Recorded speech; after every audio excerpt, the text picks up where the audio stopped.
Et bienvenue pour cette table ronde sur le modèle régénératif.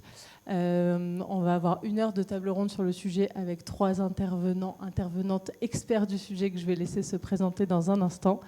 Et après, comme je disais tout à l'heure, on aura un petit buffet qui vous attend et un petit moment networking où vous aurez l'occasion de discuter de ce sujet ou d'autres sujets qui nous rassemblent.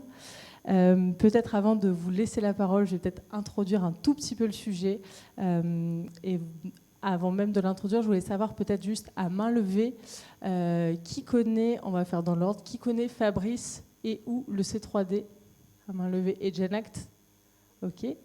Qui connaît Eric et la CEC, qui est la plupart des personnes ici, et qui connaît Sarah et Circle Earth. Ok, et ce sera l'occasion de rencontrer Sarah et de faire connaissance avec elle. Et qui connaît Ma Petite Planète et une personne de l'équipe Ma Petite Planète. Ok. Et est-ce que l'équipe Ma Petite Planète, vous pouvez lever la main pour qu'on puisse bien vous identifier après l'événement, pour qu'on puisse aller vous parler, vous embêter, vous poser plein de questions. Ok, super. Très chouette. Du coup, nous, on a voulu organiser cette table ronde sur le modèle régénératif pour plusieurs raisons, et c'est un peu lié à l'histoire de Ma Petite Planète et pourquoi on s'est lancé dans cette aventure. Ma Petite Planète, c'est une association qu'on a créée il y a 6 ans avec Clément et Christian qui sont là derrière. Et on l'a lancée en 2019, c'est un peu le moment où on parlait de plus en plus d'écologie. Mais nous, ça ne nous suffisait pas qu'on parle d'écologie. Nous, ce qu'on veut, c'est que les gens passent à l'action. Parce que c'est bien de se dire ce qu'il faut faire, pas faire, etc., dans quelle direction on va, mais ce qui est mieux, c'est d'agir concrètement. Et donc, on s'est lancé en 2019 avec cette mission-là de faire passer à l'action un maximum de personnes autour des enjeux de transition écologique. Et on s'est lancé sur différents publics. D'abord, le grand public, notre entourage, nos amis, notre famille. Et très vite, on a embarqué le scolaire, donc les petits, de la maternelle jusqu'au lycée. C'est entièrement gratuit pour ce public-là. Si vous avez des enfants, n'hésitez pas à en parler à leurs enseignants et enseignantes. Et on s'est dit qu'on n'avait pas le temps d'attendre que les petits bouts de chou de 5 ans aient le droit de vote, travaillent en entreprise pour agir. Parce qu'en fait, il y a une urgence à passer à l'action. Et donc, on s'est dit, on va aussi aller toquer à la porte des entreprises et essayer de mobiliser un maximum de personnes dans les entreprises autour de ces enjeux pour que, à titre individuel et au sein de leur structure, ils passent à l'action et ils essaient de transformer le modèle d'entreprise et le monde dans lequel on vit. Donc voilà, ça fait 6 ans qu'on existe, plus de 900 entreprises accompagnées sur le sujet et plus de 700 000 personnes, dont 500 000 élèves qui sont passés à l'action sur ces sujets. Et pourquoi on a choisi de parler de régénératif ? Parce que en fait, nous, on est sur le passage à l'action et essayer de réduire son impact sur le monde, sur le vivant. Mais ça ne suffit plus de parler d'atténuation. Aujourd'hui, on sait qu'on s'éloigne de plus en plus de l'objectif des 2 degrés sur lequel on s'était accordé après les accords de Paris. Mais bon, on n'est pas là pour vous déprimer, mais plus pour vous parler de plein d'opportunités autour du modèle régénératif. Et du coup, voilà, ça ne suffit plus de parler d'atténuation, il faut parler de résilience, de robustesse, de régénératif. Il va falloir réparer aussi tout ce qui a été détruit. Et du coup, je laisserai la parole à nos 3 intervenants pour vous parler de ce sujet en long, en large, en travers. Et je vais déjà les laisser se présenter. Ils nous connaissent tous, ça ne sert à rien. Donc, moi, je vais plutôt vous présenter Genact. Qui connaît Genact ? J'ai un petit peu moins de monde. Hein. Donc, C3D, tout le monde connaît. Hein, on est 424 entreprises qui sont représentées par leurs responsables RSE. Et Genact, c'est une jeune association qui a 10 mois et qui vise à accompagner les citoyens, les salariés conscientisés, grâce à Ma Petite Planète, entre autres, de passer à l'action, bien sûr, mais pas n'importe comment, en utilisant des nouveaux modèles économiques, et notamment à visée régénérative. Et c'est possible parce que maintenant, on a élaboré des principes qui permettent de caractériser ce type d'entreprise, nouvelle catégorie d'entreprises vraiment qui font du bien, qui ne se contentent pas de faire un peu mieux. Mais ça demande quand même un peu d'apprentissage parce qu'il faut tout changer, le marketing, le modèle d'affaires, la gouvernance, il faut tout changer. Donc c'est pour ça que Genact a été créé, parce que c'est d'abord une plateforme de contenu. Et une fois que les collaborateurs, les salariés se sentent un peu plus armés pour pouvoir proposer à leur hiérarchie d'expérimenter ce modèle, ils passent dans une autre catégorie, donc les Genact Land, qui sont des terrains d'expérimentation où ils se retrouvent, ils coopèrent entre eux pour porter un projet régénératif dans leur entreprise, sur un territoire. Et ce qu'on veut, c'est qu'il y ait un maximum d'exemples, un maximum d'initiatives partout en France, partout dans le monde, pour qu'on puisse avoir plusieurs possibilités de démontrer que ça fonctionne et qu'on puisse enfin s'échapper des entreprises qu'on cite tout le temps. Mais ça fait 20 ans qu'on cite les mêmes, donc on voudrait maintenant qu'il y en ait tellement qu'on ne puisse plus les citer. Voilà, merci. Merci Fabrice. Moi, c'est Eric. Peut-être en complémentarité, parce qu'on sera d'accord sur beaucoup de choses, mais la question, ce sera les leviers à mettre en œuvre pour vraiment passer à l'action, comme tu disais. Donc nous, la théorie du changement de la CEC, il y a 3 points. Le premier, c'est que dans le triangle de l'inaction, entreprise, politique, citoyen, notre conviction, c'est que les entreprises, elles ont un rôle tout particulier à jouer, un rôle un peu historique. Je crois que le monde politique, on va se dire que, bon, en ce moment, c'est un petit peu... il y a des forces de blocage. Les citoyens, on sait que ça prend beaucoup de temps. C'est ce que tu disais. Nos citoyens, jeunes citoyens, ils sont sensibilisés, mais ils vont mettre du temps avant d'arriver dans les zones de pouvoir. Donc, il faut que les entreprises, elles se bougent, elles se mettent à la hauteur des enjeux. Ça, c'est la première conviction. La deuxième conviction qui me tient vraiment à cœur, c'est pour ça que j'ai lancé la CEC. Je travaillais dans un grand groupe du CAC 40. Et franchement, le top niveau, le numéro 1, le PDG, sur ces sujets-là, j'étais pas content comment il en parlait, parce qu'il en parlait de la sustainability comme quelque chose, en fait, comme une des 15 priorités de l'entreprise. Or, pour moi, c'est l'enjeu de tous les enjeux. Et donc, le but du but à la CEC, c'est que les dirigeants, donc les numéros 1, dirigeantes et dirigeants, se rendent compte qu'on parle d'un enjeu civilisationnel, de l'enjeu de tous les enjeux, et que tout le reste, finalement, c'est accessoire, les parts de marché, enfin tout le reste des débats dans l'entreprise, si on ne s'occupe pas de la planète first. Donc ça, c'est la deuxième conviction. Donc nous, on essaie de faire bouger au plus haut niveau les consciences des dirigeants. Et puis la troisième conviction, c'est que, et quand je dis ça, je regarde Fabrice, la RSE classique ne suffira pas. Il va falloir se mettre vraiment dans un cap, et ce cap-là, on l'a nommé à un moment donné régénération. C'était en 2021. Franchement, à l'époque, je ne savais pas du tout ce que c'était. Mais on s'était dit, il faut ce cap. Et ce mot était aspirationnel. On va en parler aujourd'hui. Et personnellement, je suis convaincu que c'est un mot qui est game changer parce qu'il embarque une motivation spéciale. C'est plus puissant de vouloir régénérer la nature, les écosystèmes, la société, que de décarboner. Il faut décarboner, hein, mais là, vraiment, ce mot, il peut vraiment changer. Il faut qu'on le soigne, qu'on le protège, pour pas qu'il se fasse vider de son sens, comme d'autres mots. Et c'est pour ça qu'on est heureux d'être là ce soir. Et du coup, en complément, vous avez eu les réseaux, les cohortes apprenantes, et moi, je vais venir plutôt avec le côté méthodo. Moi, je suis en freelance, et ma conviction, après 10 ans plutôt, dans un monde d'ailleurs dans lequel j'ai connu Baptiste, plutôt de création d'activités au sein d'un grand groupe de l'environnement et d'amorçage, j'avais la conviction que notre approche qui était très focalisée technologie notamment, qui était focalisée aussi parfois infrastructure, il nous manquait quelque chose, il nous manquait une capacité à créer de l'espoir, il nous manquait une capacité à créer des collectifs, et qu'on avait un enjeu de changement de méthode. Et donc du coup, en tant que freelance, là pendant 4 ans, j'ai travaillé donc avec le monde de la recherche sur les approches systémiques et régénératives que j'ai rencontrées à l'époque et moi qui m'ont beaucoup convaincue, venant beaucoup plus d'un monde des sciences humaines qu'on avait du mal à ramener dans le monde du business et qui désormais sont matures que grâce à la CEC et Genact qui arrivent vraiment à disposition désormais des entreprises. Moi, je travaille donc sur comment ramener justement ces méthodos de la systémie, du régénératif en des outils pratiques pour le monde de l'entreprise, du coup en partenariat avec notamment la CEC et Genact. Et notamment une étude avec HEC publiée récemment, qui sera une des bases sur lesquelles je pourrais échanger aujourd'hui. Merci à tous les trois d'être avec nous. C'est une table ronde qu'on enregistre, qu'on va rediffuser aussi, parce que ici, il y a peut-être des personnes qui sont déjà convaincues par ces sujets, mais le but, c'est d'aller convaincre d'autres personnes et de diffuser un peu ce modèle au-delà de nos cercles.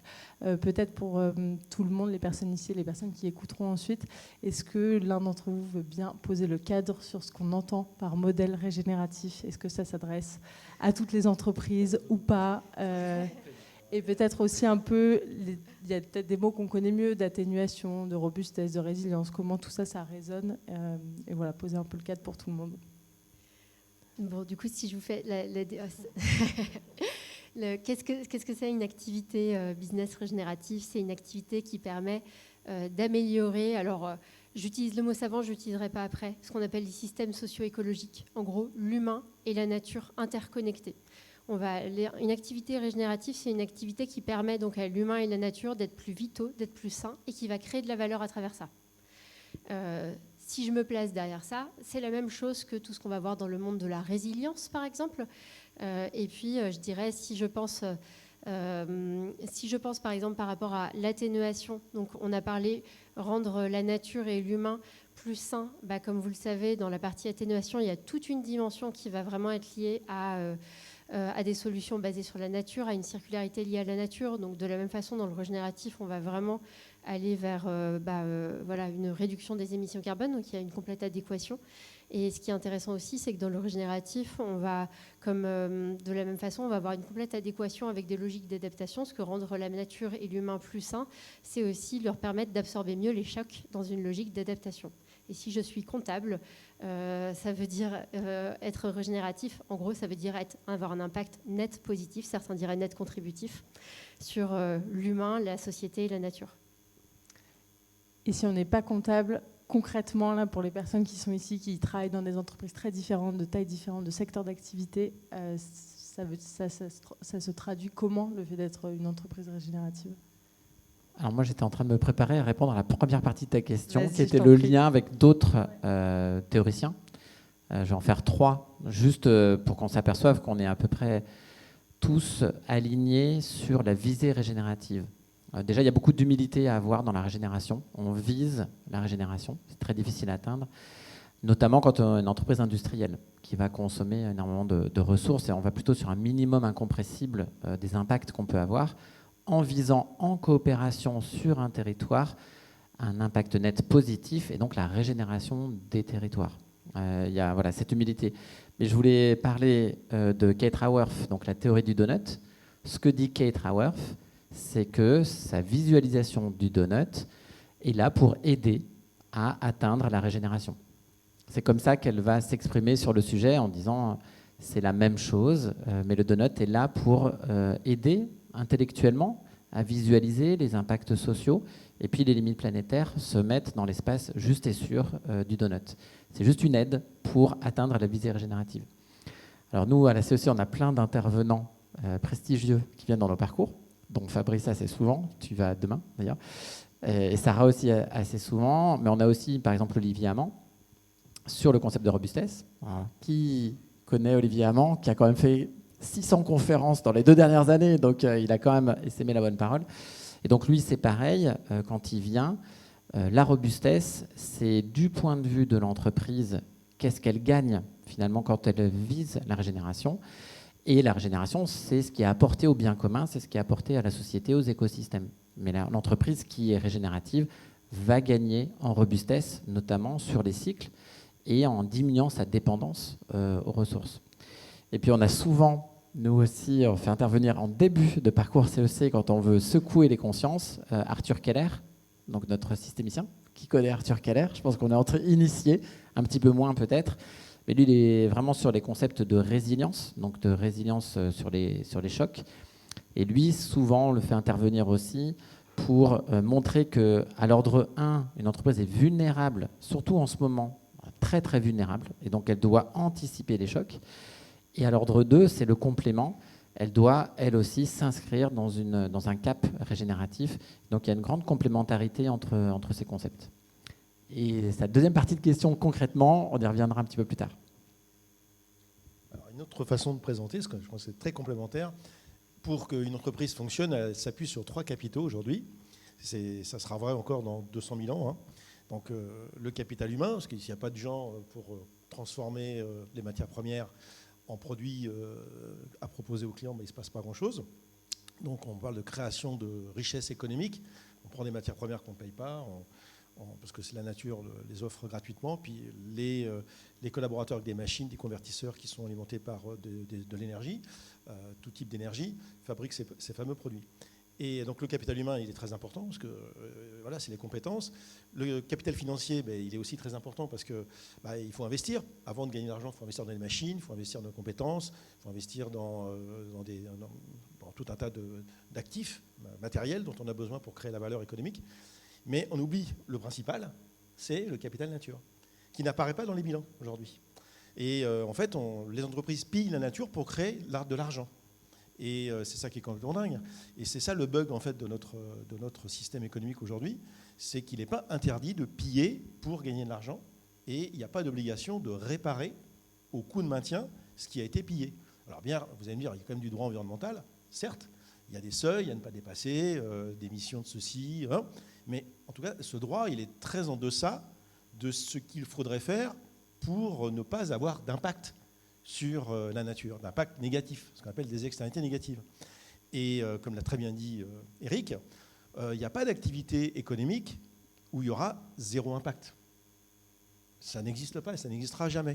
Vous faites pipi dans la mer, ça a un impact, mais le système Terre est suffisamment robuste et résilient pour dégrader la pollution que vous avez générée.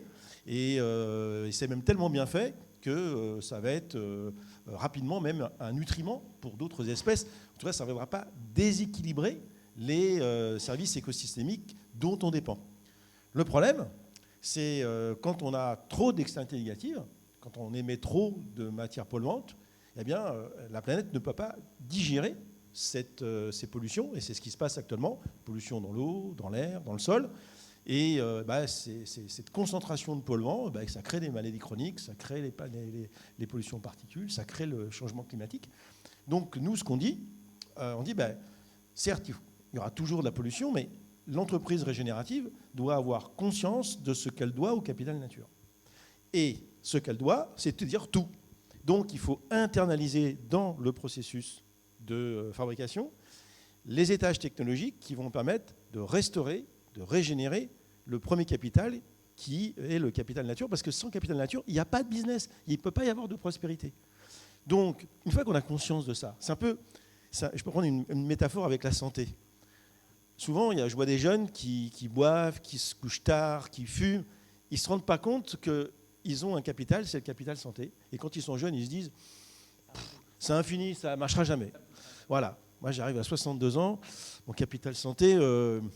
Je fais attention, quoi, parce que je dis, ouh là là là là là, j'arrive à la fin là. Et donc, pour une entreprise, c'est pareil. C'est une approche très cornucopienne. On tape dans les matières premières, on a l'impression que les stocks sont infinis, les pollutions, on centralise les gains et on mutualise la dette environnementale pour tout le monde. C'est la société qui paye, mais c'est pas bien de faire comme ça. C'est amoral. Donc, on propose avec, bien sûr, Eric, avec Sarah, avec tout un tas de gens qui se sont dit mais on ne peut pas continuer comme ça. Il ne peut pas y avoir de prospérité économique en détruisant le premier capital dont on a besoin pour vivre bien. Donc, c'est de trouver des étages technologiques qui vont nous permettre d'abord d'atténuer au maximum. On ne peut pas arriver à zéro, mais il faut commencer par l'atténuation et d'intégrer dans le process industriel les étages de restauration, de régénération. Et ça existe. Quand on utilise 10 000 litres d'eau pour faire son produit, est-ce qu'on a rendu à la nature 10 000 litres d'eau avec la même qualité bactériologique que ce qu'on a eu en entrée? Est-ce qu'on est capable de le démontrer? Oui, non. Dans un système comptable. C'est ce qu'il faut qu'on arrive à faire. Et quand on fait des calculs de coin de table, on s'aperçoit qu'il faut déjà vachement diminuer plein de choses, parce qu'on ne pourra pas compter sur la restauration pour compenser. Rappelez-vous la compensation, toutes nos bêtises, ce n'est pas du tout de la compensation, c'est vraiment des étages de restauration. Et là, ça nécessite de changer le business model. Il faut sortir de l'approche linéaire. L'approche linéaire, c'est un cancer.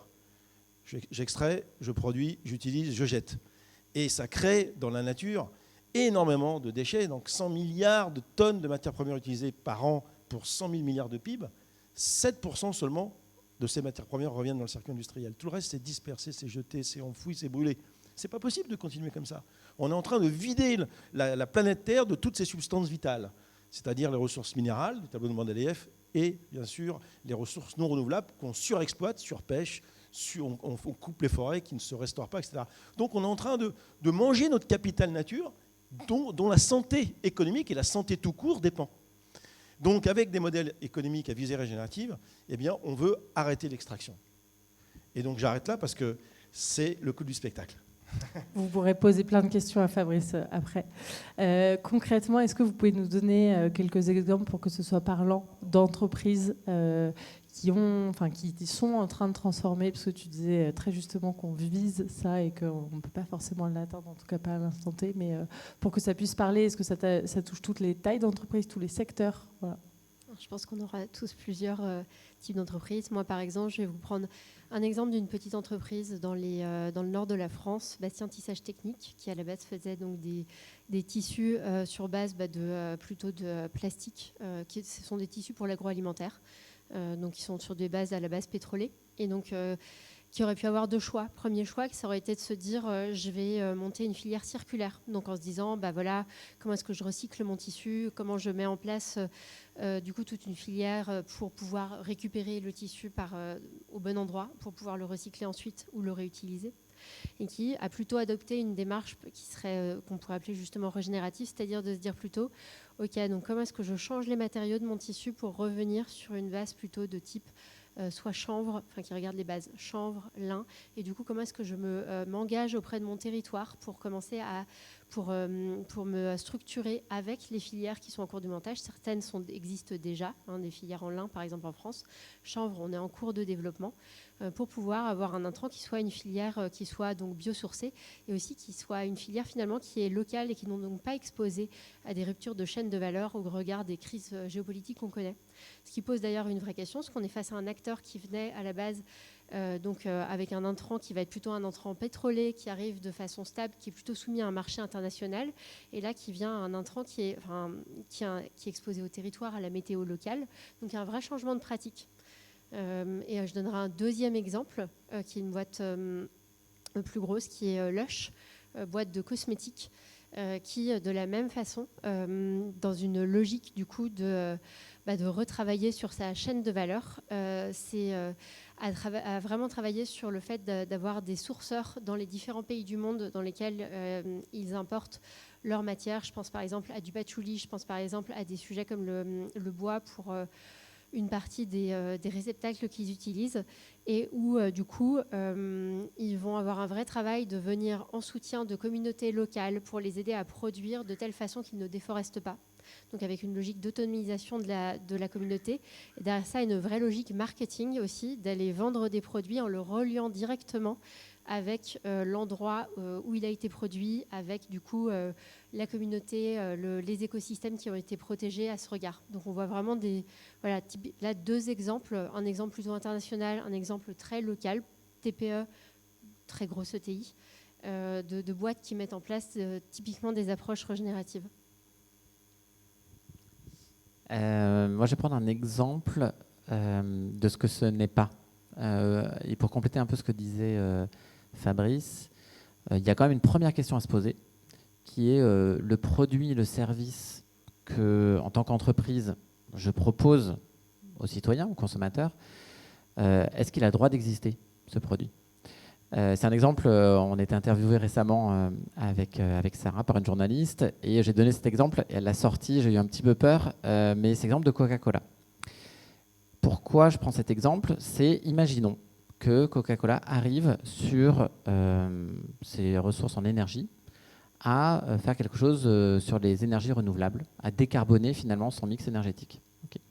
Imaginons que Coca fasse plus que de recycler finalement, enfin de récupérer les contenants pour finalement être pleinement circulaire et avec du verre arriver à recycler parfaitement, circulariser en fait les contenants. On imagine ça. Et après, la question qu'on se pose, c'est finalement, mais ce produit-là, avec tout le sucre qu'il y a, vu le diabète que ça va créer, les problèmes de santé que ça va créer et les effets de bord sur les coûts sanitaires de la surconsommation de ce produit, est-ce qu'il a encore le droit d'exister ? Et donc, dans la régénération, cette première question, finalement, c'est quand même la question fondamentale. Parce que parfois, une entreprise, le mieux qu'elle peut faire, c'est simplement de s'abstenir et de ne pas contribuer à la surconsommation. Comme tu dis, les besoins, faut arrêter de créer des besoins qui ne servent à rien, ou des besoins que la société en fait va devoir compenser par ailleurs. Donc voilà, je pose ça aussi parce qu'il y a quand même un phénomène de regen washing, puisque le mot est approprié par certains grands groupes. Il faut faire très attention, parce que prendre une petite partie de l'équation, comme la circularité par exemple, et dire « Ah, nous sommes dans la régénération », non, non, non. Il faut prendre l'ensemble, et ça va aussi sur le partage de la valeur. Un grand patron qui va dire « Ah oui, nous sommes dans la régénération », mais qui gagne 600 fois plus que le salaire d'un ouvrier, non, ça crée de la dégénération sociale avec de telles inégalités. Donc il y a cette idée de congruence à 360 degrés qui est fondamentale avec la première question, ai-je le droit d'exister comme entreprise? Voilà. J'ai plein d'autres exemples, je les donnerai un peu plus tard, mais je voulais quand même essayer de marquer un peu les esprits parce qu'à un moment donné, il faut aussi dénoncer l'économie qu'on ne veut pas et l'économie dégénérative. Merci. Ouais. Alors pour ne pas dire la même chose, je vais dire autre chose. Le vrai sujet, il faut bien comprendre que ce qui pollue dans une activité économique, c'est la production. Alors vous allez me dire, une voiture qui roule, elle pollue aussi, c'est vrai. Mais la plupart des produits qui ne nécessitent pas de flux physique pour leur fonctionnement, là vous êtes assis sur des chaises, là, ces chaises, une fois qu'elles ont été fabriquées, la consommation d'énergie, c'est léger quand même. Hein. Bon, il faut un petit peu d'énergie pour les nettoyer quand même de temps en temps, mais bon. Et donc, il ne faut pas sortir de Polytechnique pour comprendre que finalement, le monde souffre d'une surproduction de tout. On a trop de voitures, trop de mètres carrés, trop de chaises, trop de petites cuillères, trop de vêtements, trop de calories alimentaires même. Mais le problème, c'est qu'on a des taux d'utilisation qui sont extrêmement faibles parce qu'on a trop de tout. Notamment dans les pays aux revenus. Je fais attention, ce n'est pas vrai dans tous les pays, hélas, mais je parle de ceux qui sont les principaux responsables de la gabegie, c'est-à-dire nous, les pays aux revenus, c'est-à-dire l'Occident, et la diaspora chinoise et africaine, évidemment. Mais c'est nous qui sommes, c'est nos modes de vie, parce qu'on a des modes de vie accumulatifs, et ces modes de vie accumulatifs font qu'il faut tellement d'énergie grise pour fabriquer tout et n'importe quoi, d'énergie de transformation, tellement de matières premières, que la meilleure façon de devenir regen, c'est de fabriquer moins et d'utiliser plus. Voilà, c'est ça l'idée. Et donc c'est pour ça qu'il y a un des principes de l'économie à visée régénérative qui est l'économie de la fonctionnalité et de la coopération, dont vous avez un des plus grands spécialistes en France et peut-être au monde ici. Il s'appelle Christian Breuer, et je pense très fort ce que je dis. Et d'ailleurs, on fait un super colloque le 5 février à Paris sur ce sujet pour expliquer pourquoi il faut qu'on booste l'EFC dans le monde et en France, parce qu'on n'a pas de matières premières critiques, on n'a pas de métaux critiques, on n'a pas d'énergie grise. Et souvent, l'énergie grise, c'est quoi? C'est ce qui permet de transformer ces matières premières. C'est parce qu'on va pas pouvoir tout électrifier, parce qu'il l'a dit, Eric. De toute façon, quand on électrifie tout, on déporte les pressions sur l'environnement sur d'autres ressources. Moins de pétrole, moins de gaz, c'est très bien. Mais c'est plus de métaux, et plus de métaux, c'est plus d'extraction dans les mines. Donc non, il faut faire moins. Donc il faut produire moins. Et pour produire moins, il faut utiliser plus. Et là, on en a vachement sous le pied. Parce que quand on regarde les chiffres d'utilisation des machines, les voitures, c'est 4% du temps. 96% du temps, elles sont à l'arrêt. Les bâtiments, un sujet que je connais bien, j'ai travaillé dans une petite entreprise familiale dans le temps, pendant près de 37 ans là-dedans. Les bâtiments, c'est 15 à 20% d'utilisation. Il l'a dit, monsieur, tout à l'heure, là, qu'il faut utiliser les âges. Il a raison, monsieur, là. Voilà. Et donc, il faut faire transpirer les assets. Donc, un bâtiment, c'est tellement lourd en matériaux, c'est tellement plein de pondéreux qu'il faut que ça fonctionne 24 heures sur 24, un bâtiment, avec des utilisateurs secondaires, tertiaires et quaternaires. Il faut faire transpirer l'asset pour que l'asset il fonctionne tout le temps. Donc, nous, on veut moins de tout et mieux de tout, c'est-à-dire des objets de meilleure qualité, robustes, démontables, réparables. Donc le but, ce n'est pas de se priver de ce que nous apporte le matérialisme, bien sûr, et la technologie, mais d'avoir un modèle qui permet donc de fabriquer moins et d'utiliser plus. Et ça nécessite de tout changer. La comptabilité, le marketing, on passe d'un marketing de possession à un marketing d'usage, la vraie liberté de tout. La vraie liberté demain, ça sera de pouvoir tout utiliser sans rien posséder. D'ailleurs, je fais toujours la même blague dans ce genre de truc. Qui boit un verre de lait le matin? Ça vous arrive? Bon, allez, dites oui, ça m'arrange. Voilà. Bon, voilà, ouf. Vous buvez un verre de lait. Bon, personne n'a acheté une vache. Bon, Voilà, donc ça, et vous mutualisez la vache. C'est pas con quand même de mutualiser la vache. Voilà. C'est ça, l'économie à fonctionnalité. Il faut qu'on mutualise et bien on crée de la valeur d'usage. Donc on crée la valeur d'usage et la valeur d'usage, elle est beaucoup moins carbonée, beaucoup moins chargée en externalités négatives qu'une valeur de possession, parce qu'une valeur de possession, eh bien, on embarque toutes les externalités lors de la fabrication. Et ce que disait Eric, c'était très vrai. Le coût de l'économie circulaire, c'est une vaste blague. Admettons que Coca-Cola arrive à recycler ses bouteilles en verre. Alors, s'il les recycle, c'est une grosse connerie. C'est-à-dire qu'il va les casser, il va les refondre à 1500 degrés le verre. Hein. Voilà. Alors, s'il les consigne et qu'il les réemploie, là, c'est vachement mieux. Mais il y aura quand même encore un peu d'énergie de fabrication, de collecte, etc. C'est même pas ça qu'il faudrait faire. De toute façon, il faut arrêter Coca-Cola. Donc, vous avez compris que ce n'était pas le sujet. Mais par contre, dans l'échelle de Jacob de la vertu de l'économie circulaire, enfin de l'économie régénérative, le premier truc, c'est mutualiser. Ensuite, c'est réemployer, réparer, bien sûr. Ensuite, c'est recycler et éventuellement de la valorisation énergétique. Mais avant d'arriver là, il faut déjà, bien sûr, pérenniser. Et pour ça, c'est contre-intuitif, et je finirai là-dessus, c'est que si on passe à cette économie de l'usage, si on passe à cette économie de la fonctionnalité de la coopération, eh bien, les produits en première fabrication seront un peu plus chargés en carbone, en matières premières, ils seront plus robustes, ils seront plus costauds, ils seront plus grassouillets. Pourquoi ? Parce qu'ils seront dans une optique de durabilité forte. Et regardez nos bâtiments, c'est facile à comprendre. Regardez les bâtiments qu'on construisait il y a un siècle à Paris, l'haussmannien, les bâtiments en pierre. C'était costaud, hein, regardez l'épaisseur des murs, etc. Et ils sont encore là, et c'est les seuls qui ont vraiment beaucoup de valeur aujourd'hui, encore de valeur de construction. Et ça a été construit pour durer. Les trucs que vous visitez quand vous allez en vacances, les châteaux, les églises, c'est des trucs qui ont été construits pour longtemps. Les merdes qu'on construit aujourd'hui, là, ça va durer 30 ans. Ça n'arrache pas. Donc, pourquoi ça a duré longtemps ? Précisément parce que c'était dans une optique de durabilité forte. Et quand vous avez des bâtiments qui durent 5 ou 600 ans, par rapport à des bâtiments qui durent 30 ou 50 ans ou même 80 ans, qu'il faut refaire 6 à 8 fois sur le même terrain, en coût carbone complet, comme dirait Jean-Co, il vaut mieux construire moins, mais construire mieux. Et donc avec cette économie-là, on aura moins de produits, mais des produits de meilleure qualité, des produits qui vont durer plus longtemps, qui vont renforcer l'expérience d'usage, donc l'utilisateur, parce que c'est plus agréable d'utiliser des produits qui sont plus robustes, qui sont meilleurs. On va vers une économie du beau, du soin, et c'est tellement mieux. C'est ça qu'il faut qu'on arrive à faire, s'il vous plaît. Merci, ça me permet de faire une petite parenthèse. En ce moment, on a un peu moins de 10 000 personnes qui participent au Challenge Ma Petite Planète. Et on a fait un défi avec notre marraine qui est sur le défi, c'est l'amour et dans le prêt, le fait de se prêter des choses.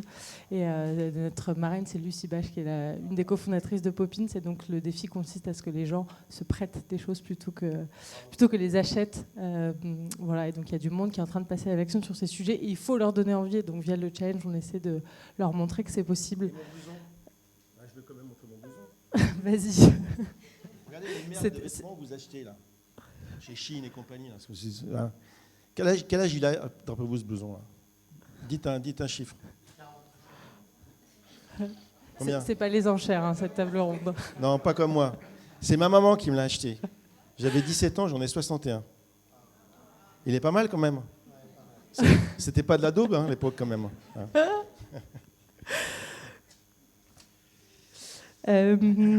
Pour revenir sur le sujet, du coup, on a bien compris, pour les entreprises qui se lancent, peut-être que la première question à se poser, c'est est-ce que c'est utile ce que je vais produire ? Mais si on existe déjà, c'est quoi un peu les risques à ne pas tendre vers ces modèles-là ?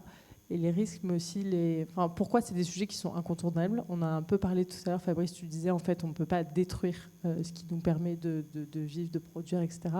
Mais peut-être aller un peu plus loin sur les risques concrets pour les entreprises et aussi les opportunités, parce que chez Ma Petite Planète, on aime bien être dans le positif, et embarquer les gens et leur montrer que c'est souhaitable et qu'il y a plein de choses à faire.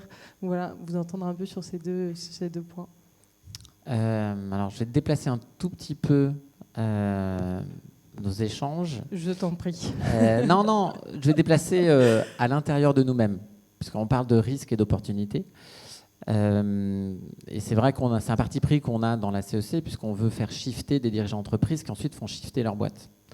Et en fait, on s'aperçoit qu'à l'ordre 1, il faut essayer de viser un alignement de la dirigeante, du dirigeant intérieur avec la finalité, la mission de son entreprise. C'est là que ça commence. Et donc, le risque, c'est de dissonance. Et moi, j'ai travaillé dans un grand groupe. Je pense qu'il y a plein de salariés dans les grands groupes qui sont en dissonance entre ce qu'ils font, alors qu'ils soient à la production, aux achats, au marketing, et ce qu'ils savent au fond d'eux-mêmes qu'ils devraient faire s'ils étaient dans l'économie que Fabrice et Sarah viennent de décrire. Et donc, cette dissonance devient insupportable, en fait. Quand on est dans une entreprise, il y a énormément de burn-out. Oui, effectivement, quand on est salarié, on a un certain confort, on a les revenus, mais dans la durée, ça crée un mal-être, en fait, dans beaucoup d'entreprises, cette dissonance. Et donc, le risque, c'est d'avoir un burn-out, plein de burn-out, et il y en a plein dans notre société, et de faire, au niveau civilisation, un méga burn-out. Et franchement, des fois, quand on regarde l'actualité, on se dit on est peut-être en train de faire un burn-out planétaire en ce moment.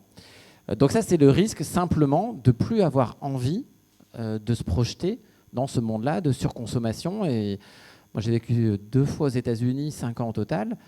C'est vrai que cette course à la consommation, avoir des trucs énormes, enfin, je pense que j'étais au moins à 30 tonnes de CO2 et donc très loin des 2 tonnes, parce que c'est impossible de vivre autrement. On prend l'avion, on se nourrit d'une certaine manière, on a une grande maison, des gros véhicules, tout a été construit comme ça.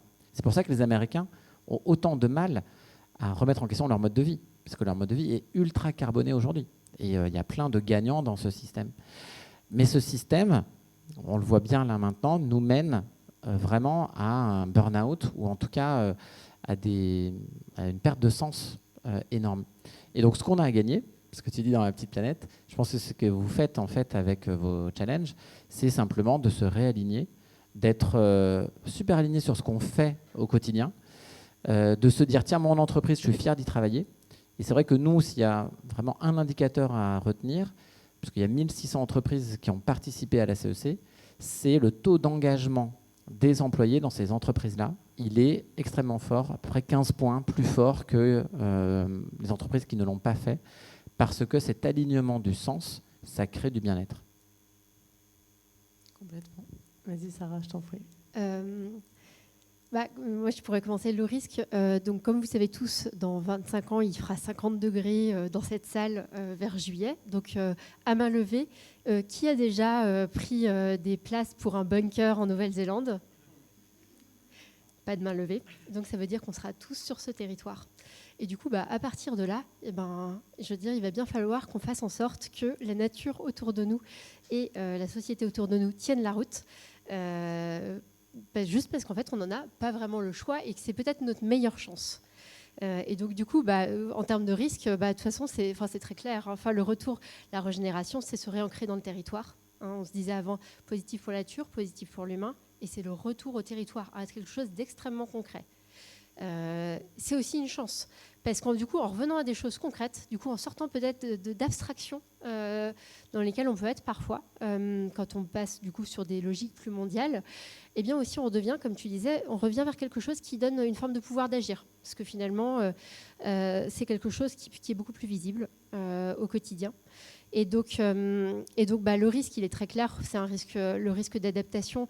Et de toute façon, c'est pas une question de probabilité. On sait déjà qu'on y va. Donc, la question, c'est plutôt comment est-ce qu'on arrive à faire en sorte que, effectivement, on fasse tenir nos systèmes agroalimentaires, comment on fait tenir la société de notre côté et comment on atténue l'impact de catastrophes naturelles de type eau. Et d'ailleurs, je dirais qu'un certain nombre d'entreprises, de façon très pragmatique aujourd'hui, qui sont pas forcément par des logiques d'engagement, dans les logiques juste de prévention du risque, aujourd'hui travaillent notamment à l'aune de bassins versants sur la préservation de la ressource en eau. Je pense dans l'agroalimentaire, je pense d'ailleurs dans la tech aussi, commencent à financer directement les PPP, donc les partenariats publics-privés municipaux, pour pouvoir préserver la ressource en eau à horizon 25 ans.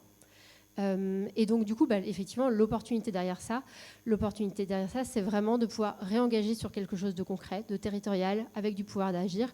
Et quand je vois les boîtes que l'on peut voir, que ce soit autour de la CEC, qu'on a pu regarder dans le cadre d'HEC, des boîtes comme Tuffery, par exemple, manufacture de jeans, qui se relocalisent en France, qui réengage ses consommateurs dans le fait de sponsoriser son investissement pour acheter une centaine de brebis et payer les bergers pour pouvoir reproduire des jeans en laine française, pour pouvoir de nouveau investir sur des méthodes de teinture qui soient le plus écologiques possible, essayer d'aller vers des jeans qui restent aussi abordables, avec des logiques vraiment d'engagement territorial, d'une fierté territoriale en restant en Lozère.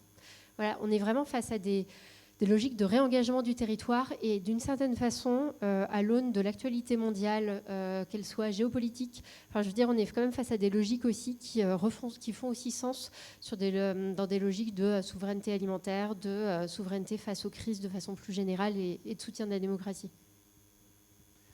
Et en complément de tout ça encore, maintenant, on est la première génération à avoir conscience de la finitude en fait, du monde. En termes de ressources qui nous permettent de faire du business. Ça n'a pas été le cas pendant des décennies, parce qu'il y avait tellement de ressources disponibles, tellement de gisements, que ce n'était pas un sujet dans les entreprises. Les ressources étaient considérées comme des commodités, finalement. Et à force d'avoir progressé sur notre capacité d'extraction, grâce au solutionnisme technologique, il faut reconnaître, on est devenu donc une force, une géologique à nous tout seuls, ce qu'on appelle l'anthropocène, et on est la première génération à se rendre compte qu'au rythme actuel de l'exploitation des ressources, il va y avoir un shift entre la demande et la possibilité de fournir. Et ça commence à apparaître dans les stratégies des entreprises. C'est récent, hein, c'est vachement récent. Et notamment sur la demande minérale. Alors, sur l'énergie, c'est vrai que le Club de Rome avait déjà dit que le pic pétrolier allait arriver dans les années 2000, et rien n'est arrivé parce que grâce à la technologie, on a pu aller gratter des pétroles de schiste, etc., qui a redonné 20 ans ou 25 ans de production à 100 millions de barils jour. Très bien, mais avec un coût climatique qui est juste énorme. Mais ce qui s'est passé pour le pétrole et le gaz, hein, pas pour le charbon, mais pour le pétrole et le gaz, ça ne va pas se passer pour les métaux. Et parce que le taux de concentration des minerais critiques aujourd'hui, ne cesse de baisser. Et autant il n'y a pas de corrélation directe sur l'offre et la demande pour le pétrole, parce qu'il y a beaucoup de spéculation, autant pour tous les autres métaux critiques, il y a une vraie corrélation entre la demande et l'offre. Et on voit que structurellement, tout ça, ça augmente en prix. Pourquoi ? Parce que c'est de plus en plus compliqué à aller chercher, raffiner, parce que les taux de concentration baissent, donc il faut dépenser toujours plus d'énergie pour aller chercher la même quantité et toujours plus même de ces métaux. Et pour l'Europe, parce qu'en fait on est en Europe quand même ici, puis on est même en France, on se dit mais finalement notre industrie, qu'on achète les produits, enfin qu'on les fabrique chez nous ou qu'on les importe de l'extérieur, parce que le bilan carbone d'un Français c'est 50% ce qu'on fait chez nous, puis 50% des produits importés, hein, grosso modo.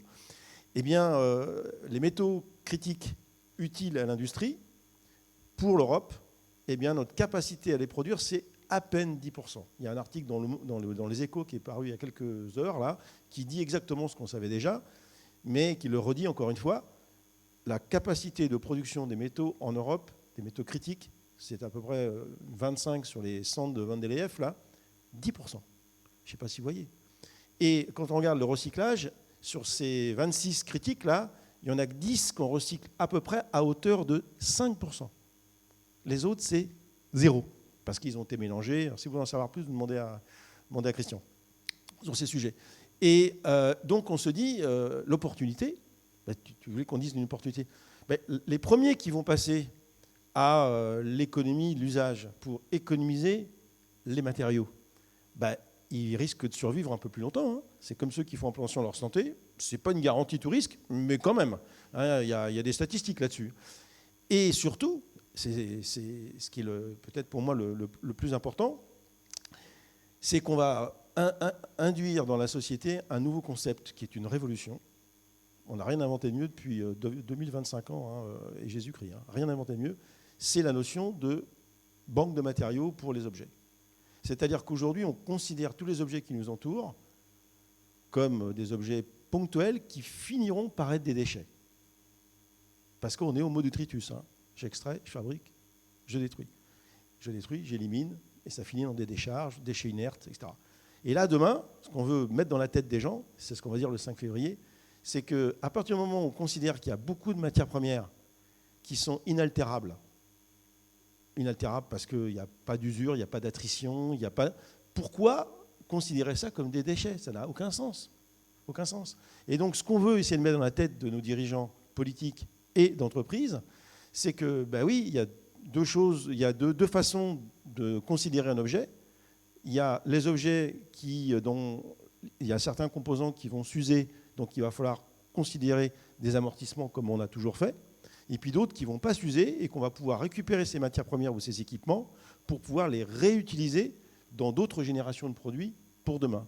Et donc, on ne va plus voir les produits comme des déchets, mais on va les percevoir comme des banques de matériaux. Et quand on va percevoir ça comme des banques de matériaux, ben on n'aura pas le même regard. On aura envie de les protéger, de faire en sorte de les restaurer, de les réparer. Parce que finalement, ça va continuer de prendre de la valeur, sans avoir à extraire de nouvelles matières premières pour pouvoir en fabriquer d'autres. Donc, on va rentrer dans cette économie du soin. Et cette économie du soin, c'est de prendre soin de nos beaux bâtiments, de prendre soin de nos véhicules, de prendre soin de nos machines, parce que ce sont nos ressources pour demain, sans avoir à les chercher dans la nature. Et qu'est-ce qui détruit la nature? C'est d'aller les chercher précisément dans la nature. Parce que le premier enjeu, ça n'a pas été là, et Aurélien Barraud nous gronderait s'il nous écoutait, le problème, ce n'est pas le climat. Le climat, c'est un symptôme, comme il dit, lui. Le problème, c'est la disparition de la vie. Donc, le but, c'est pas de régénérer. Le but, c'est de régénérer le vivant. C'est le vivant. On ne mange que du vivant. C'est ce que dit Gilles Boeuf. On est vivant. Quand il n'y aura plus rien à bouffer, sucer sa carte bleue, ça ne va pas nous nourrir. J'espère qu'il n'y a pas des cartes bleues à sucer tout à l'heure, hein, sinon je m'en vais. Hein. On ne mange que du vivant. Je vous rassure. Donc, ce qui est important, c'est de protéger la vie. Et pour protéger la vie, il faut arrêter d'emmerder la nature. Il faut la laisser faire. Elle n'a pas besoin de nous. Hein. 3,6 milliards d'années d'évolution, elle n'a pas besoin de nous, la nature. Mais par contre, il faut arrêter de l'emmerder. Et pour arrêter de l'emmerder, il faut arrêter d'extraire. Donc, décroissance prospère. Merci Fabrice. Est-ce que Eric et Sarah voulaient rajouter un dernier petit mot sur, je ne sais pas, pour les personnes qui sont ici ou celles qui nous écouteront, comment elles peuvent se lancer, le prochain petit pas, un mot de la fin, avant que je conclue cette table ronde, puisqu'on va arriver à la fin de l'heure qui nous est impartie. Mais on pourra continuer de discuter juste après. On a complètement explosé le déroulé. Exactement. Non, en fait, non, moi, le rebond, c'est sur le soin, parce que tu parlais le soin des objets, et moi, je parlerai du soin humain. Et on parlait de Poppins et de Lucie Bache, en fait, l'économie du partage, c'est aussi une opportunité de se prêter des objets, d'avoir un contact humain. C'est quand même mieux que de faire un clic sur Amazon pour avoir le produit. Et comme les perceuses qui sont utilisées 7 minutes par an, c'est quand même plus sympa de dire tiens, à son voisin dans son village, moi j'habite dans un petit village en Auvergne, bah, cet objet, je te le passe, je peux t'aider à l'utiliser, bien l'utiliser. Et donc faire tourner les objets, c'est aussi des contacts humains à chaque fois. Et quand même, on a aussi un souci d'individualisme. Et donc on s'aperçoit, l'économie régénérative, je dirais là-dessus, c'est vraiment le déclic de la coopération. Et la coopération, c'est hyper chouette. Et ça inverse la spirale qu'on a là d'individualisme. Donc voilà, prendre soin des objets, prendre soin aussi du vivant, comme tu disais, et prendre soin les uns des autres. Merci Eric. Et du coup, en écho, comme vous le disiez, le côté collectif, et je pense que ça, c'est vraiment quelque chose qui est très marquant, je pense, dans les approches régénératives, qui est toujours, ça commence par se mettre en collectif et en apprenant ensemble. Ce qui est assez différent, moi, je viens plutôt du monde de la décarbonisation. On avait une approche beaucoup plus de screener, segmenter nos marchés, voir là où on mettait la technologie, déployer, mettre en compétition. En fait, quand on est en régénératif, il y a trop de changements qui arrivent. Donc, en fait, le premier petit pas, c'est trouver un collectif de personnes dans l'entreprise, en extérieur, pour commencer à se mettre ensemble pour voir, OK, comment est-ce qu'on peut avancer, comment est-ce qu'on peut se reconnecter au territoire. Ça veut dire quoi? Et c'est le collectif et un côté joyeux. Moi, c'est ce que j'ai adoré dans le régénératif. Après 10 ans, encore une fois, dans dans le carbone, et ce qui n'empêche pas qu'il faut décarboniser. Mais ce que je veux dire, c'est qu'il y a ce côté nature. Je pense que quand on est entreprise, ça a un côté super joyeux pour engager les gens.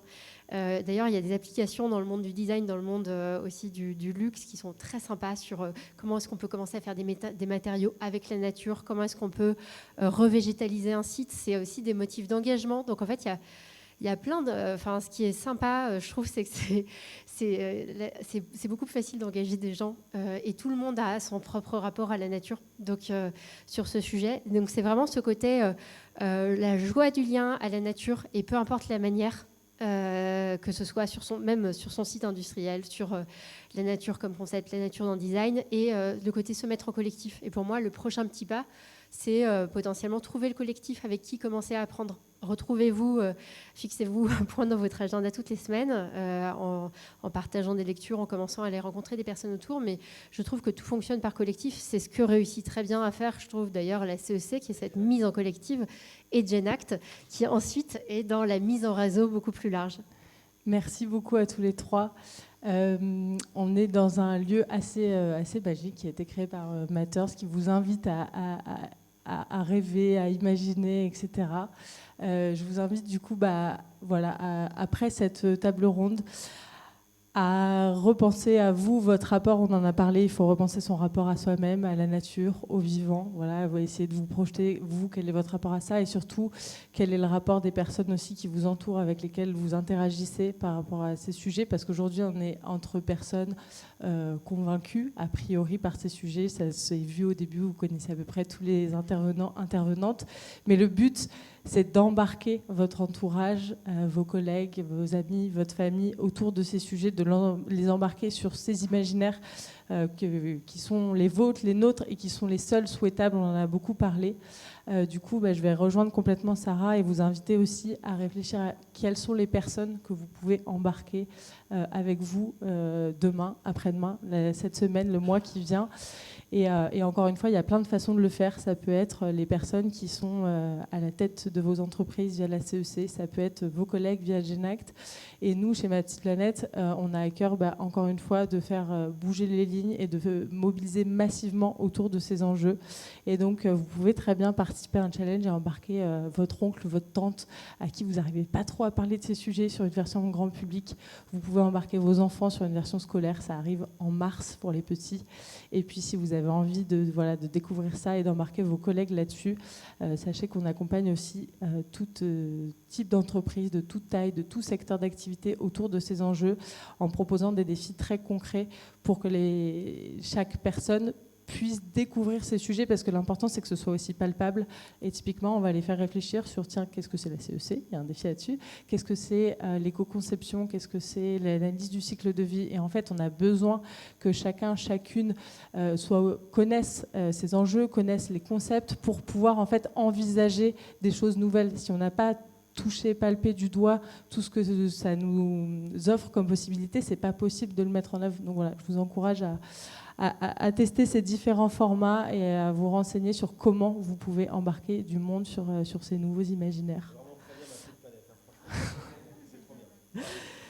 Un grand merci à toutes et à tous d'être venus pour cette table ronde. On peut prendre quelques questions si vous voulez, et puis après on pourra poursuivre les échanges dans la pièce d'à côté où il y a un petit buffet qui vous attend. Voilà. Est-ce qu'il y a certaines personnes qui veulent se lancer pour des questions ? Allez, je vous passe le micro. Merci. Bonsoir. En fait, moi, j'ai une question. Alors, moi, je suis convaincu, je pense qu'il faut le faire. Et j'ai deux questions, en fait, embarquer. Je pense qu'il y a tout un tas de choses positives qu'on peut faire, mais embarquer au niveau qu'il faut avec le temps qui nous reste, est-ce que, selon vous, ça peut passer autrement que par le politique ? Parce que c'est renoncer à beaucoup de choses. C'est fermer des entreprises. Moi, je l'ai vécu dans une entreprise industrielle. Quand on allait vers le véhicule électrique, on nous dit, les mécaniciens, ils n'étaient pas très contents, ils ne voulaient pas y aller parce que c'était leur job. Et en fait, c'est dur de renoncer à tout ça pour les personnes qui doivent renoncer. Et du coup, est-ce que ça peut arriver autrement que par le monde politique, en fait ? On n'a pas trop le choix.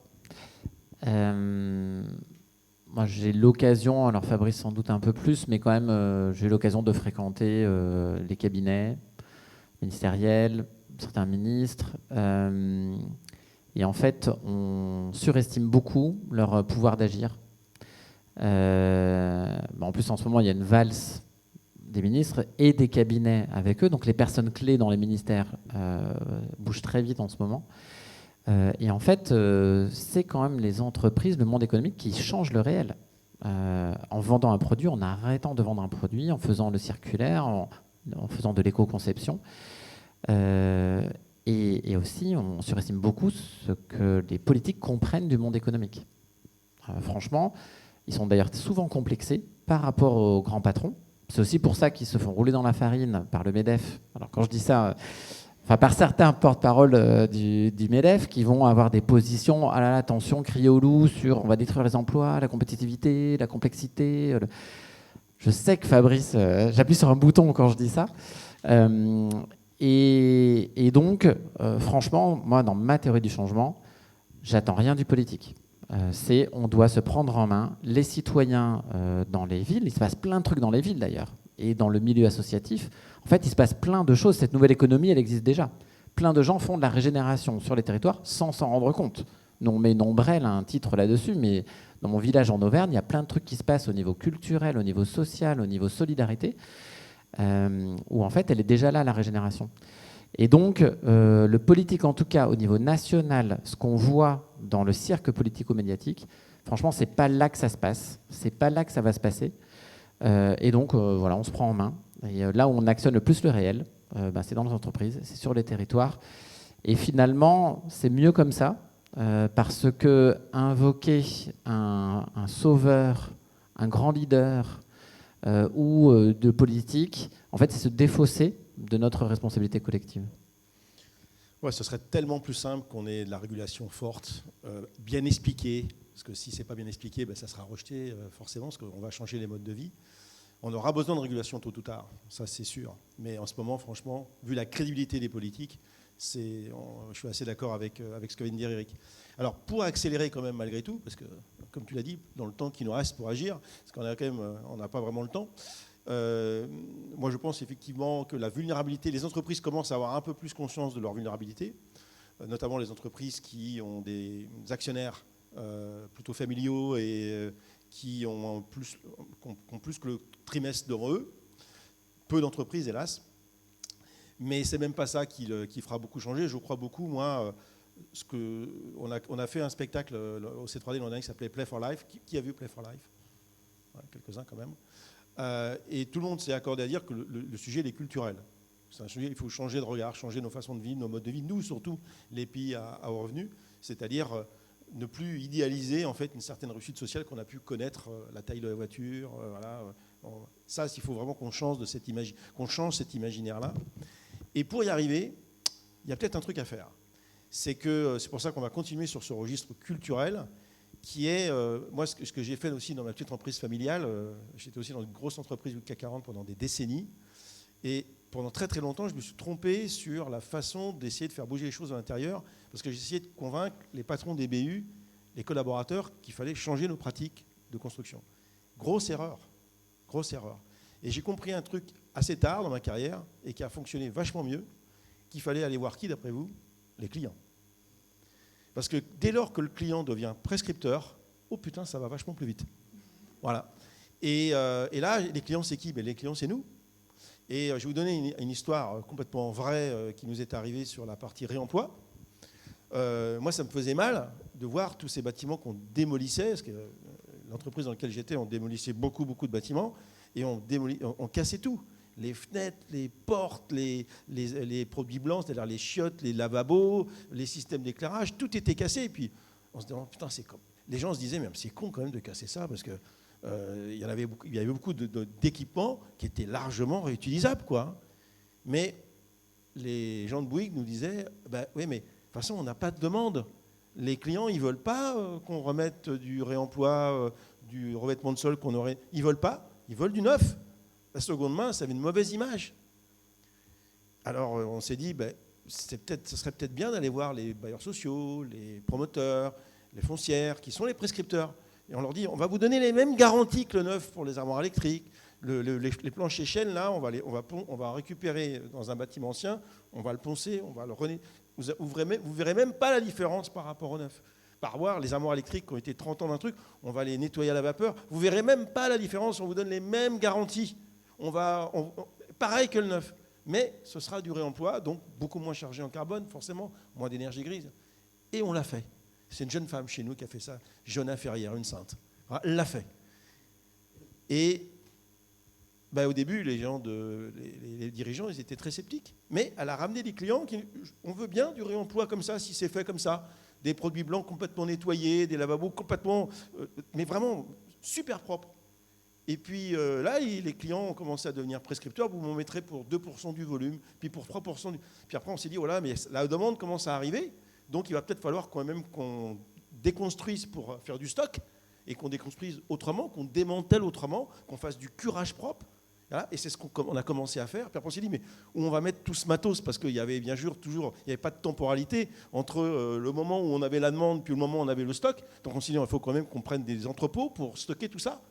Et c'est ce qu'on a fait. Il y a maintenant des sites, ça s'appelle Cinéo, des milliers de mètres carrés à Vitry-sur-Seine, 6000 mètres carrés, une espèce de point P du réemploi. Tout est remis à neuf, tout est vérifié, scanné, etc., palettisé, numérisé, et ça repart ensuite sur les chantiers. Mais c'est pas une belle histoire, ça? Voilà. Tu nous fais rêver sur... Vas-y, Sarah. Ouais. Moi, j'avais juste un point qui était... Eric, tu as utilisé un mot, théorie du changement. Moi, c'est un mot que je ne connaissais pas quand j'étais en entreprise. D'ailleurs, quand je l'ai découvert, je me suis dit, mais c'est quoi ça? Enfin, théorie en plus, c'est très grandiloquent. Et en fait, je trouve qu'avec mon regard d'aujourd'hui, moi, quand j'étais en entreprise, avant, j'utilisais des choses comme la matrice BCG. Donc, j'essayais d'avoir, ma taille de marché, ma croissance de marché. Et ensuite, on se positionne en fonction. Donc, on essaye de prédire le futur et de se positionner en fonction. Et du coup, c'est là où, pour moi, il y a un vrai intérêt à commencer à se réapproprier justement d'autres méthodos, alors qu'ils nous viennent parfois comme théorie du changement du monde de la philanthropie avec des noms un peu bizarres, mais qui sont utiles, qui reviennent finalement. Qu'est-ce qu'il y a derrière ce mot? C'est de se dire, j'ai une vision du futur de mon secteur et j'ai une vision du chemin pour y aller. Et en fait, en soi, quand on regarde autour de nous, il y a un certain nombre d'acteurs, je pense notamment à des grosses entreprises américaines, je pense aussi à des gros acteurs qui vont avoir des approches du lobbying très intentionnelles auprès de l'Europe, pour avoir travaillé sur des sujets comme le recyclage, par exemple. On a des acteurs qui viennent avec des approches très intentionnelles, des visions, justement, de leur vision du futur, avec lesquelles, du coup, ensuite, on peut être d'accord ou non.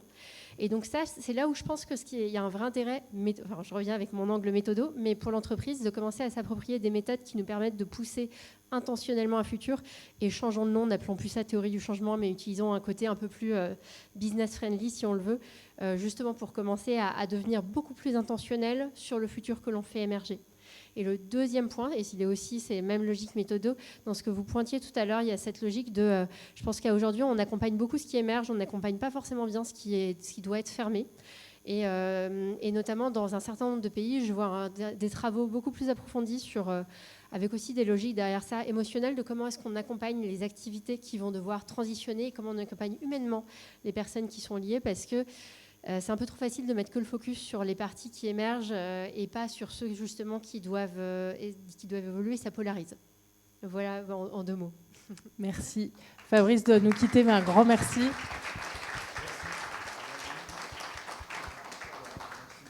Merci Fabrice, merci. À bientôt. À bientôt. Est-ce qu'on a une deuxième question peut-être juste avant de passer au buffet? Est-ce que quelqu'un d'autre veut poser une question? Non, c'est tout bon. Yes, cool.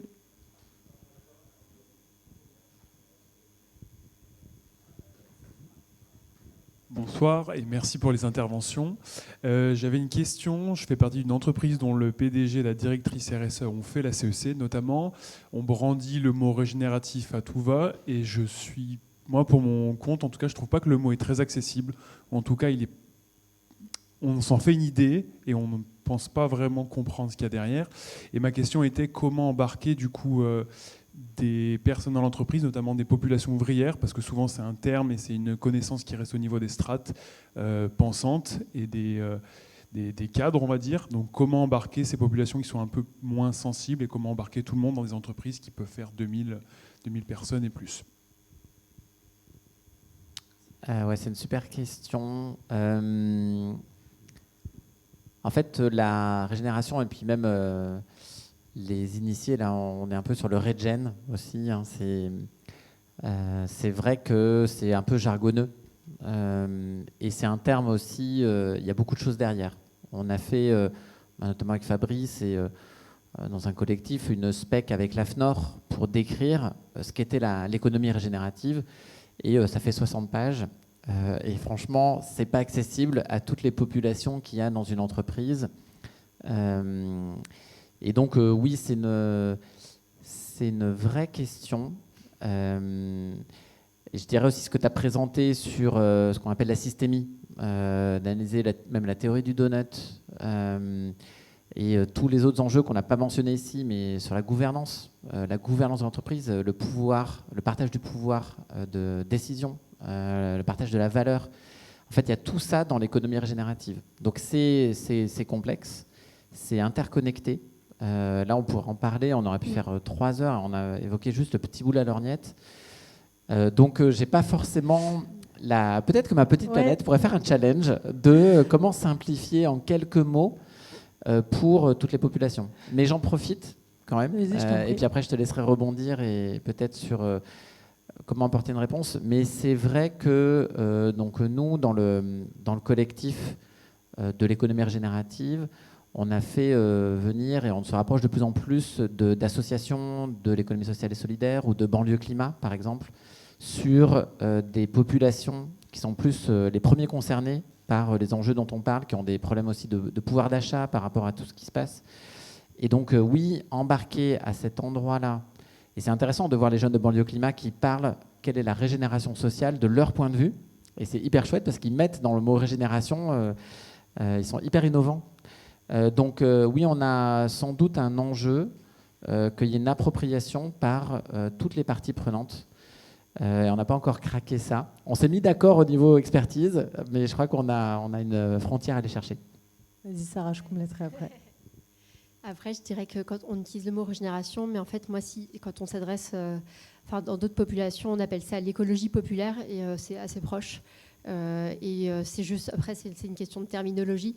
Et si on reboucle par le côté éducation, écologie populaire, et ben là, il y a tout un passif en Amérique latine, par exemple, avec, si ça vous parle, Paulo Freire et tout ce qui va être population plutôt paysannerie et reconnexion juste de la nature, avec tout un travail sur des modes d'éducation de coéducation. Donc il y a un passif énorme plus dans le monde du développement.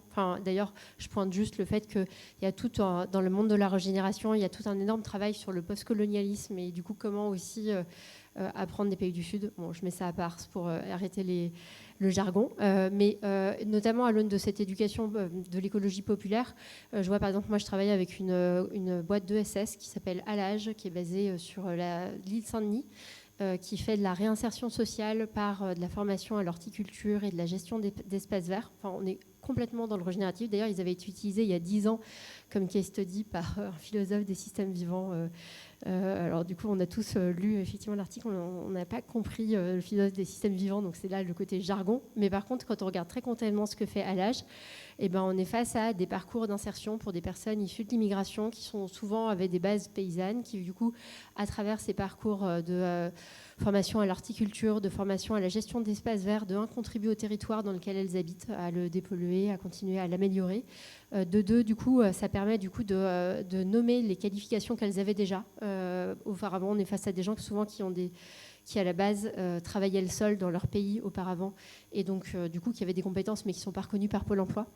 Et du coup derrière ça sert à monter des boîtes. Alage, vous les connaissez peut-être parce que dans le monde de l'entrepreneuriat on connaît beaucoup les activités qu'ils ont créées. Il y a les Alchimistes qui est une start-up sociale qui a décollé, qui a été créée par Alage. Il y a Fleurs d'Alage aujourd'hui qui produit des fleurs notamment pour faire donc dans le marché local, et pour faire des confitis en alternative du coup aux confettis en plastique. Et ben derrière ça, on est face à, clairement, les personnes qui sont dans les parcours, on va pas leur dire, c'est pas un message de dire de la régénération, c'est beaucoup plus dans des façons de faire. Et dans ce cas-là, je pense qu'il faut juste avoir l'habileté. Finalement, il y a des mots qui marketingement parlent mieux à un grand corporate. Et dans ce cas-là, il faut juste se rattacher à des derrière, on parle de la même chose, hein, c'est les mêmes bases. Et effectivement, dans ce cas-là, c'est plutôt, moi, j'ai écologie populaire, écologie, éducation populaire. Oui, il faut essayer de vulgariser tout ça. Peut-être pour donner des exemples concrets et un peu compléter ce qui a été dit, c'est bien qu'en fait ce sujet soit pris de tous les côtés. Et c'est déjà hyper bien d'avoir des dirigeants responsables RSE qui s'impliquent sur des parcours CEC. C'est des messages hyper forts et nous, on est hyper contents de travailler avec des entreprises qui ont fait la CEC. Et d'ailleurs, à l'automne dernier, on a accompagné un grand groupe français qui s'appelle MAN, qui a fait le parcours, c'est un binôme qui a fait le parcours CEC. Et donc eux, ils sont sur une industrie parfum, arôme. C'est des profils très différents parce que c'est une très grande entreprise avec des personnes un peu partout dans le monde. Et donc nous, on les a accompagnés sur le sujet. Donc on a mis en place le challenge Ma Petite Planète pour leurs équipes. Je crois que c'est à peu près 1000 personnes qui ont participé. Yes, j'ai la validation de mes collègues qui les ont accompagnés. Et du coup, donc des profils très différents. Et donc le but, c'est que par des défis, donc c'est 3 semaines de challenge avec des défis très concrets dans différentes thématiques, alimentation, déchets, mobilité, des défis aussi que l'entreprise personnalise. Et donc là, le but, c'est de rendre ça concret. Ça veut dire quoi, le régénératif pour un groupe dans ce secteur d'activité? Et donc on va mettre 2, 3, 4 défis assez concrets sur le sujet. Et donc là, ça permet d'embarquer très concrètement les équipes terrain, métier sur ces sujets et ne plus parler juste de la feuille de route, du régénératif, mais concrètement ce que ça veut dire. Et on en a plein, des entreprises comme ça, de différents secteurs. On accompagne les hôpitaux de Paris ou un grand groupe dans le secteur de la santé qui s'appelle Vive. Et donc, c'est des métiers, on accompagne leur personnel. Il y a les soignants, il y a les travailleurs d'EHPAD, des travailleurs d'ESAT qui participent au challenge Ma Petite Planète. Et donc, ça rend les choses concrètes. Tiens, dans le secteur de la santé, le gros enjeu, c'est les déchets, c'est le plastique, etc. Et donc, on va faire des défis. Et concrètement, les personnes qui participent vont expérimenter ça et se rendre compte de comment elles font pour contribuer à leur échelle à ces sujets-là. Voilà. Je pense qu'on arrive au terme du temps qui nous est imparti. On a à peu près tenu les timings. Un très très grand merci à Eric et Sarah qu'on peut applaudir très chaleureusement.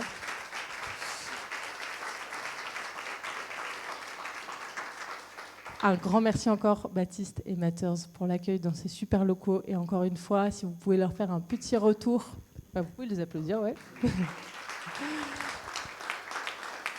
Et c'est un nouveau lieu, donc si vous pouvez leur faire un petit retour, un petit feedback via le QR code, ça sera très précieux pour l'équipe, pour qu'ils sachent comment améliorer ce lieu et faire en sorte qu'il soit le plus convivial possible. Et puis, je vous invite tout simplement à aller de l'autre côté. Il y a de quoi vous restaurer et discuter entre vous. Et n'hésitez pas à parler à des personnes que vous ne connaissez pas. C'est aussi le but de ce moment-là. Merci beaucoup.